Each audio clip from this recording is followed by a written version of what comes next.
All right, we are at the Hoxie House with Becky Holberton, and Becky is a docent here for the Hoxie House. Thanks for doing this, by the way. This is really great. More than welcome. Yeah. So tell us a little bit about.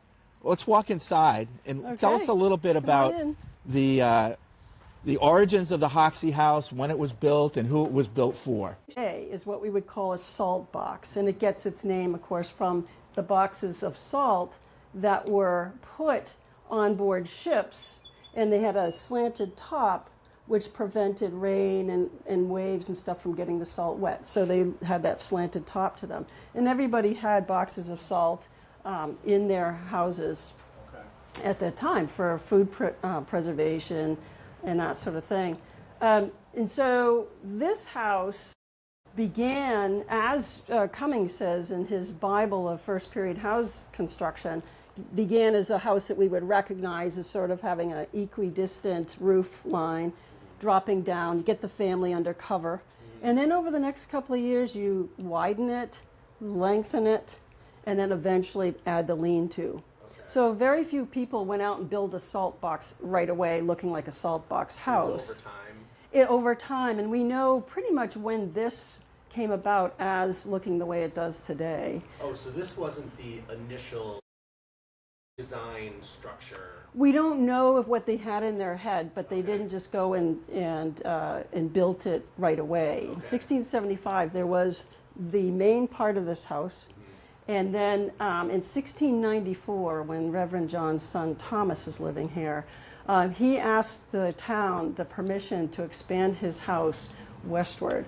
And that would be consistent with the last stage of building a salt box, which is adding the lean-to. Most of the early settlers here came from that region, East Anglia, Kent. In fact, by the way, they would have had a very distinct accent that you would recognize today as a Boston accent. It's called a non-rhotic accent. So you don't pronounce your R's if there's a vowel in front of them. Only pronounce your R's if it precedes a vowel. So that's why we get Harvard, Ka. That's where it came from? Absolutely. And so it's a very distinct non-rhotic dialect.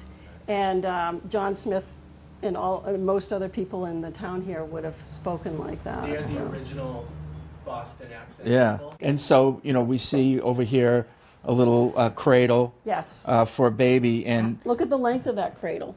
It's a long baby. Babies. Exactly. So at any point in time, women would have up to 2 infants that could fit in that trip. Not twins, but an infant and a 10, 11, 12-month-old in there. And of course, if you notice, there's no safety fender around this hearth because women had to be constantly working in and out here. And even young girls were learning how to be good at the workbench, so to speak. The 2 major causes of mortality for early colonial women were burning in a fire. Oh boy. And childbirth. And it isn't rare for men to have 2, 3, even 4 wives over time, losing them to childbirth. Yeah. So take us into this front room. Absolutely. Because I know that there's a lot of we talk about sayings that we still use that started back then. Right. I'm looking at this stick on a table. Stick, yeah. Well, first of all, what do you think this stick is? Well, I know because I've taken the tour before, so I don't want to ruin it. It's a lamp. Yeah. Right? It's a lamp, not a quill, not a level or anything like that. It's a lamp. And remember, candles were very expensive. But you could send the kids down to the marsh to cut a reed or a rush, dry it out, soak it in animal fat, maybe sheep tallow or something, and then all you need is something to just hold it in place. And you could light one end of it, and the flame from this is said to be brighter than a candle. So it's a really good bang for your buck. It burns very coolly, so it doesn't burn the furniture, and it's supposedly very safe, so you can fall asleep with the light on, so to speak. Now, it burns at a very predictable rate, so you can almost use it to tell time. And it is said that the father of the daughter, who's getting courted by a gentleman, might decide to lift this up a little bit and burn it a little slowly if that son is a son of a well-to-do man. He's an up-and-coming Yeah. young man. Give that guy a little bit more time to visit with his daughter. But if he's the ne'er-do-well that you're constantly hauling out of jail, it's that dad might stick this down and say, okay, he's got to go when the flame gets to here, Go a little faster. and he gets the short end of the stick. The short end of the The stick. short end of the stick. Right. Elizabethan era style of window. And it's panes of glass, small panes of glass, and held in place by lead strips called cames. Windows were small back then to help keep heat in, so more as such a heat measure, but also the king taxed you for the amount of glass and lead that you had. So the bigger the window and the more windows, so if you notice there aren't a lot of windows, they're small and few and far between. So the king would tax you on the number and size of windows that you had, and it said that people in England, when they knew the taxman was coming, would actually brick up their windows or put wood in front and say, well, we don't have that many windows, maybe just leave so one there or were two." tax evaders back then. Well, it was said that the king was taxing the living daylights out of us. Yeah. So Nothing's changed in 350 years. And literally the daylight. Yeah. right, exactly. Ah. And a lot of these windows disappeared because we started making what we call sheet glass in the colony. So you could roll glass out and make sheet glass and then cut that into that. Up to that, they'd been doing it by spinning around and making roundel glass. Yeah. Now, these windows disappeared, and we start seeing casement type windows appearing in the 1740s or so. So by the Revolutionary War period, almost everybody had sash windows like we're familiar with now. Okay. Small panes. But those disappeared for another reason that we're celebrating this year in our country. Independence, we couldn't get them. What did we need?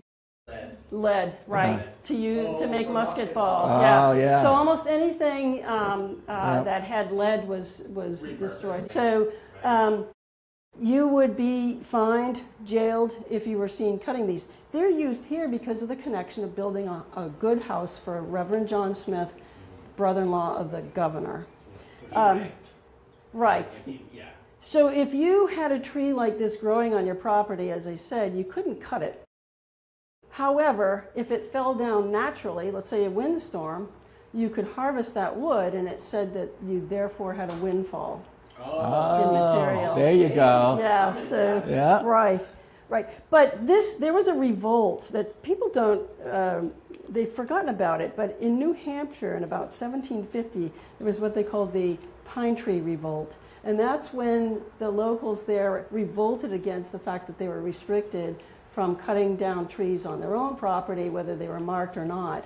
And that is actually said to be the very first rebellion of our big rebellion. Okay. Yeah. The trees. The Yeah. trees, it's called the Pine Tree That's Rebellion. when we started barking.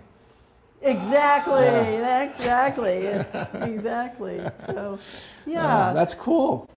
So there's an upstairs here. Well, I'd like to point out this door. Oh, which is yeah, very, yeah, very yeah. unique. Yep. So remember that this house was built at the height of King Philip's War, 1675. Now, we didn't have a lot of the hostilities come down here on the Cape because we had early Christianized a lot of the Indians on the Cape, and they were more on our side than anything else.